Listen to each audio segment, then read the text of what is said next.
सोचिए, रात के 11:15 हैं। ढाका से एक ट्रेन अपनी मंजिल की तरफ चल पड़ती है।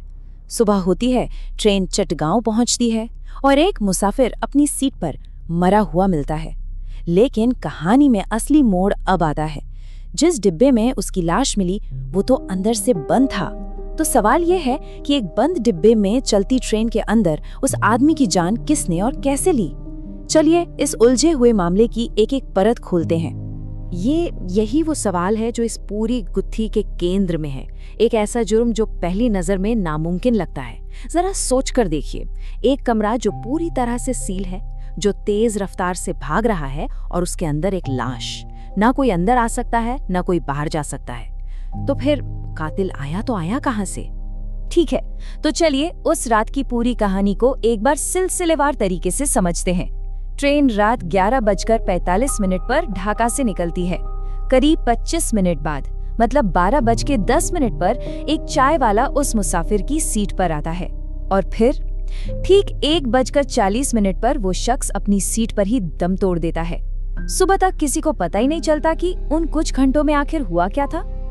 अब ये जो जानकारी है ये बहुत दिलचस्प है। शुरुआती जांच में तो मामला एकदम सीधा साधा लगा।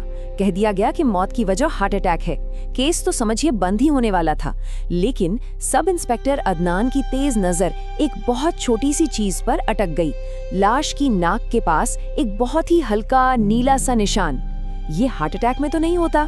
बस यहीं से शक की सुई घूम गई। मरने वाले शख्स का नाम था नौशाद करीम। जब पुलिस ने उनका ब्रीफकेस खोला तो ये मामला एक साधारण मौत से कहीं ज्यादा बहुत बड़ा निकला। उस ब्रीफकेस में कोई कपड़े या निजी सामान नहीं था, बल्कि ऐसे कागजात थे जो एक बहुत बड़े भ्रष्टाचार का पर्दाफाश कर सकते थे। साथ में एक पेन ड्राइव भी थी और एक सील बंद लिफाफा। उस सील बंद लिफाफे पर सिर्फ एक लाइन लिखी थी, अगर मुझे कुछ हो जाए तो इसे प्रकाशित कर देना। ये शब्द अपने आप में एक गवाही थे। ये साफ साफ बता रहे थे कि नौशाद करीम को पहले से पता था कि उनकी जान खतरे में है। ये कोई सामान्य मौत नहीं थी, बल्कि एक सोची समझी साजिश का हिस्सा थी। और फिर जब उस पेनड्राइव को चलाया गया तो ऐसा लगा जैसे नौशाद करीम मौत के उस पार से अपनी कहानी खुद सुना रहे हों। उन्होंने साफ कहा कि उनके हाथ कुछ बहुत ही पावरफुल लोगों के खिलाफ सबूत लगे हैं और अगर वो अपनी मंजिल तक जिंदा ना पहुंचे तो ये समझ लिया जाए कि ये कोई हादसा नहीं बल्कि हत्या है। तो सवाल था कि ये शक्तिशाली लोग थे कौन?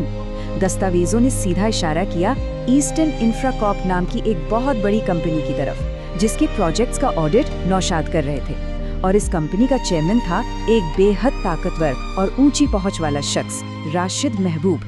नौशाद के हाथ जो सबूत लगे थे वो सीधे महबूब की गर्दन तक पहुंच रहे थे। मकसद तो अब धीरे धीरे साफ हो रहा था, लेकिन सवाल अब भी वही था, हत्या हुई कैसे? पुलिस ने ट्रेन के गलियारे में लगे सीसीटीवी की फुटेज को बारीकी से खंगाला और पूरी फुटेज में नौशाद की सीट के पास सिर्फ एक ही इंसान आता जाता दिखा, और वो था चाय बेचने वाला। उसके अलावा कोई भी नौशाद के आसपास तक नहीं भटका। तो जाहिर है पहला शक तो उसी चाय वाले पर गया। उसे पकड़ा गया। उसने कसम खाकर कहा कि उसने सिर्फ चाय दी थी और कुछ नहीं। कप की फोरेंसिक जांच भी हुई, लेकिन उसमें जहर का नामो निशान तक नहीं मिला। तो अगर जहर चाय में नहीं था और कोई दूसरा शख्स पास आया ही नहीं, तो फिर उस नीले निशान और नौशाद की मौत का क्या राज था? जांच एक ऐसी जगह पहुंच चुकी थी जहां से आगे कोई रास्ता नहीं दिख रहा था। तभी एक छोटी सी पर बहुत अहम जानकारी सामने आई। ट्रेन अपने रास्ते में एक लंबी सुरंग से गुजरती है। इस सुरंग को पार करने में ट्रेन को ठीक 4 मिनट लगते हैं और इन्हीं 4 मिनटों के लिए सीसीटीवी का सिग्नल पूरी तरह से बंद हो जाता है। स्क्रीन पर सिर्फ अंधेरा। और आखिरकार फोरेंसिक टीम ने उस नीले निशान का राज सुलझा लिया। हत्या का हथियार इतना शातिर था कि किसी ने सोचा भी नहीं था। एक माइक्रो इंजेक्शन डिवाइस।